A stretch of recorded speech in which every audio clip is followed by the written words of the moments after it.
Hey guys, bonjour à toutes, bonjour à tous. Vous voyez ce beau trou de golf. J'arrive tout de suite dans l'air de la caméra, dans le champ de vision. Hey guys, bonjour à toutes, bonjour à tous. Edouard Montas, directeur Europe de Wisdom in Golf, de retour le mois d'août. Et aujourd'hui, je suis au golf d'Augusta. Quelle surprise! Non, bien sûr, je suis au golf d'Isabella, mais vous voyez que ce trou de golf est absolument superbe. Donc voilà. Golf d'Isabella, dirigé par Hugues Arsens, mon grand ami qui encore une fois m'invite aujourd'hui pour faire des vidéos ici. Et comme vous avez aimé les vidéos sur le parcours, nous allons donc continuer ce beau format de vidéo sur le parcours. Donc là j'ai un par 3 qui est un des trous signature du parcours. Ici j'ai donc 156 mètres des blancs. Au drapeau là-bas j'ai 160 mètres. Donc par rapport au fait qu'il n'y ait pas trop de vent aujourd'hui, je vais taper un bon coup de fer 6. Je pourrais taper un fer 5 en 3/4, mais je préfère taper un fer 6 parce que j'ai envie vraiment de... Là, il est tôt le matin, de vraiment délivrer vers la cible à fond. Et pour ça, j'ai pris donc 2 balles parce qu'on va jouer 2 trajectoires de balles différentes. Vous vous souvenez qu'on veut toujours jouer avec des effets. Si vous n'avez pas vu ces vidéos, allez les voir sur YouTube, je vous encourage à le faire. Et donc, on va commencer tout simplement par l'effet qui va de soi.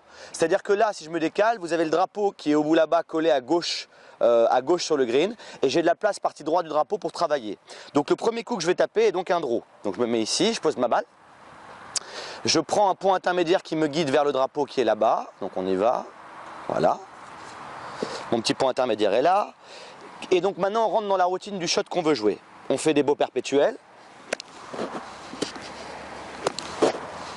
Et je sens que là, je sens la gravité qui traque. Je sens le fil et la balle de tennis qui sont dans la gravité. Donc tout est en place. Maintenant, ce qui me reste à faire, c'est sentir vraiment la saveur du release de draw que je veux avoir. Voilà, là je sens que mon release va aller légèrement à droite du drapeau sur la partie droite du green. Donc si je rate mon shot dans ce contexte, ma balle sera à partie droite du green. Si je réussis mon shot, la balle sera, j'espère, au drapeau. Donc je m'aligne par rapport à mon point intermédiaire, ma face de club est un peu fermée, je sens le poids de l'outil qui est là, et je vais donc, le soleil vient avec nous, délivrer légèrement à droite du green qui est là-bas. Donc je me fais plaisir sans effort, c'est bon.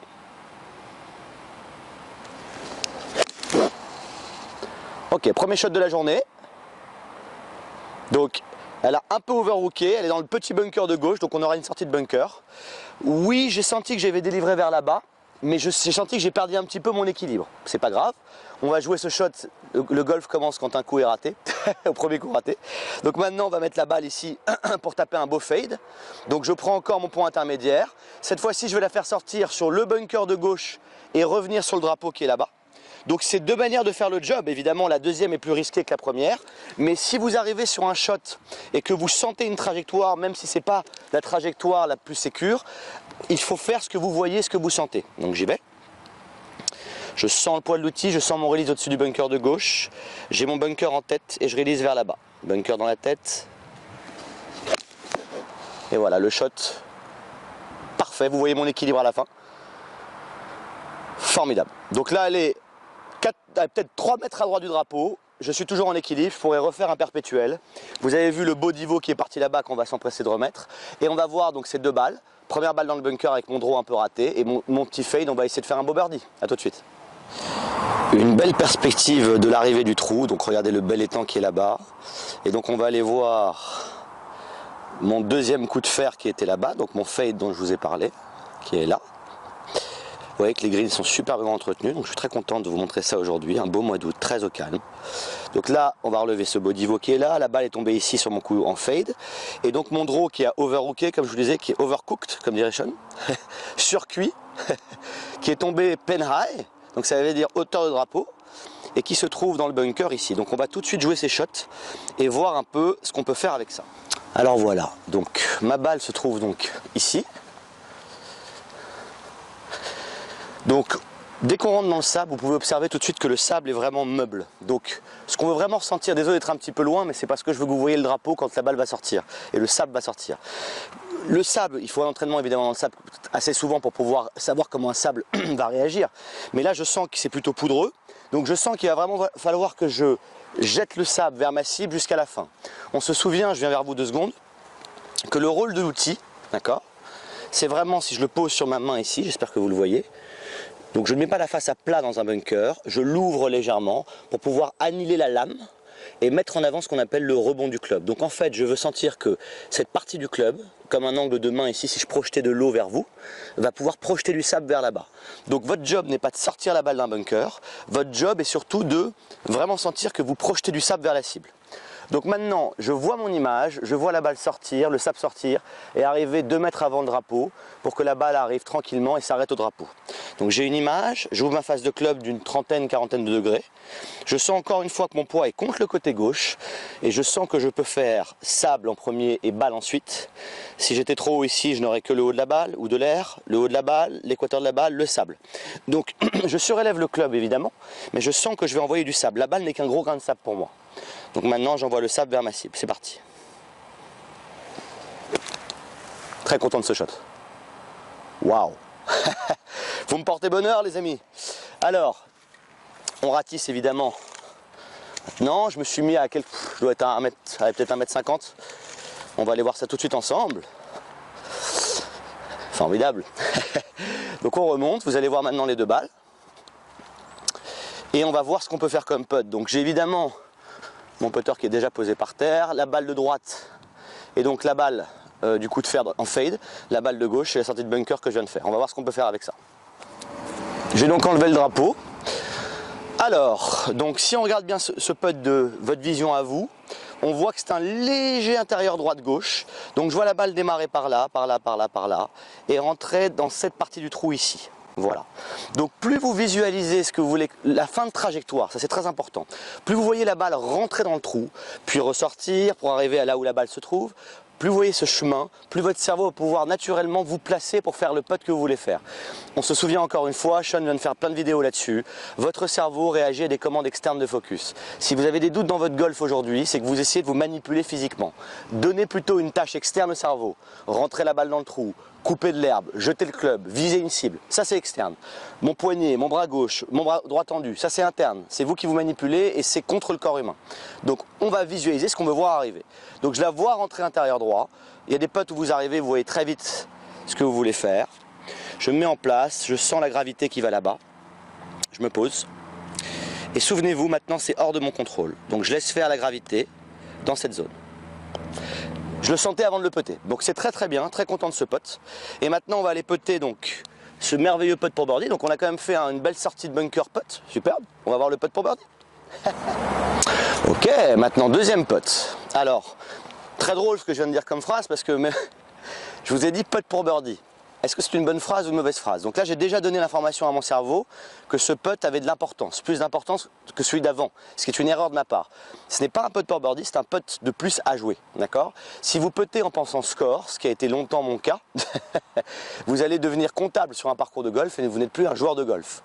On joue au golf, chaque coup qui arrive devant nous, on le joue à fond et à la fin, si on peut le faire bien sûr, au clubhouse, on compte nos scores en buvant notre petite bière et on se dit aujourd'hui voilà le score que j'ai fait. Donc on oublie le putt pour birdie, c'est juste un putt de plus. Je la vois rentrer quasiment en ligne, donc voilà, je vais me mettre en place ici. Et je vais quand même faire confiance à mes 3 élans. Ça c'est trop à gauche. C'est beaucoup trop à droite. Ça sent bon, ça, c'est très bien. Ok, on va à la balle. Maintenant mon job est fait les amis, c'est hors de mon contrôle. Wouhou! Yes! Et bah les amis, par et birdie de 2 manières différentes. Beau par 3, 160 mètres, très content. On va au trou suivant, à tout de suite. Je vous laisse regarder un petit peu la perspective qu'on a là-bas. Trou numéro 8 du parcours, de ce beau parcours d'Isabella. Alors, donc là vous avez un trou de golf vachement intéressant, c'est pour ça qu'on se balade un petit peu sur le parcours aujourd'hui. En plus il n'y a pas de contre-jour sur cette vidéo, ce sera très bien pour ça. Donc là vous avez un dogleg droit ultra prononcé, quasiment angle droit d'ailleurs on peut le dire, qui fait 268 mètres de la caméra. Donc évidemment le shot gourmand ce serait de se mettre ici, de taper un drive énorme qui prend le tournant au-dessus des arbres, mais pour l'avoir déjà tenté ce n'est pas le coup à jouer. Donc on va jouer un coup de golf qui nous met en sécurité, qui nous permet de nous placer pour le deuxième coup. Donc là on joue vraiment un coup en stratégie. Donc on se souvient qu'on veut toujours sortir la balle là où, enfin démarrer la balle là où il y a le moins de risques. Donc il y a des arbres à gauche dans le tournant. Donc si je la release à droite pour la faire rentrer de droite à gauche, mon léger draw, au moins si je rate le shot, elle restera à droite, et si je le réussis, elle est plein milieu de fairway, sachant que le bout des arbres là-bas est à 208 mètres. Je vais taper un coup de fer 5 pour faire 175, à peu près 170 mètres, en l'accélérant quand même beaucoup, parce que je me fais plaisir, on est toujours là pour se faire plaisir.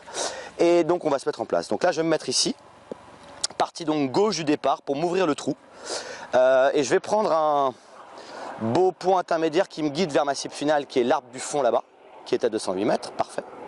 J'ai mon point intermédiaire qui se trouve là. Donc maintenant je suis, comme vous l'avez vu, totalement aligné. Perpétuel vers ma cible. Formidable. Donc la gravité passe là.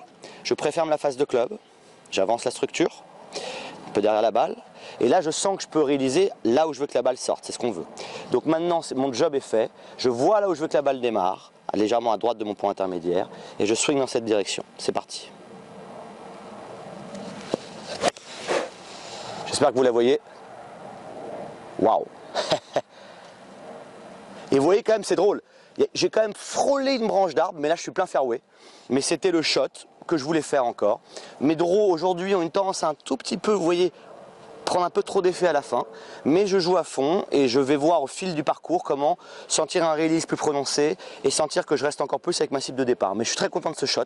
3 sur 10 en effort, 7 sur 10 en vitesse. On va voir le résultat sur le fairway. Tout de suite. Voilà, donc là vous avez une perspective depuis le départ. Donc j'ai joué de là-bas et vous voyez donc que j'ai tapé un draw qui est parti vers nous et qui a tourné un petit peu trop, et l'arbre qui est là, donc j'ai frôlé des branches, mais je suis passé à travers les branches, et donc on va retrouver ma balle qui est maintenant ici. Donc je suis très satisfait de ce coup de golf, et on va donc analyser. On a le drapeau qui est au fond là-bas. J'essaie d'être un grand caméraman, les amis. Donc on va jouer ce shot tout de suite. Je vais aller prendre ma distance et on va voir ça. Alors, donc là, j'ai pris 2 wedges parce que j'ai encore un doute. J'ai 82 mètres au drapeau exactement, en légère montée. Donc voilà, là je sais que, comme j'ai déjà joué le parcours, je sais qu'il y a un bunker qui défend à gauche tout de suite du green. J'ai de la place, un bunker qui défend à l'entrée du green, donc il ne faut pas que je sois court, c'est sûr. Et il faut que je la fasse plutôt rentrer en léger droite-gauche. Bon, donc là je sais que si je tape un coup de 56 à fond, je vais le sentir tout de suite, mais ça peut rester court de green. Donc là je tape à peu près, ouais, ça restera court de green. Par contre là j'ai mon 50 degrés qui est vraiment un club que j'avais pas dans le sac avant, qui est un 3e wedge, donc Srixon m'a rajouté, très très bien.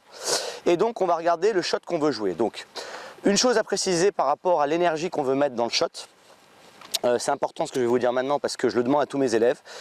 Quand un élève réussit sur le parcours de golf un coup, je lui demande toujours quelle était la dose d'énergie que tu as mis pour ce coup de golf. Il me dit, j'ai vraiment l'impression qu'il n'y avait pas d'effort dans la manière de construire le coup, j'entends.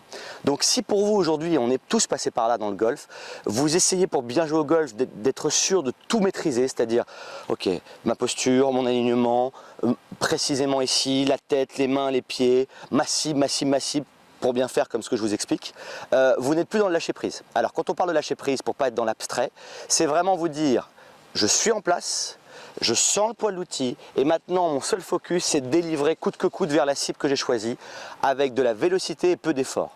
C'est ça votre seule chance. Donc vous devez arriver à la fin d'une partie de golf un jour et me dire, je ne me suis pas fatigué autant que d'habitude et les scores sont meilleurs. C'est comme ça que ça se passe. Donc je me mets ici. Je vais taper ma belle approche avec mon 50 degrés, on va trouver le bon élan pour y aller. J'ai une petite feuille qui a un bon point intermédiaire là-bas.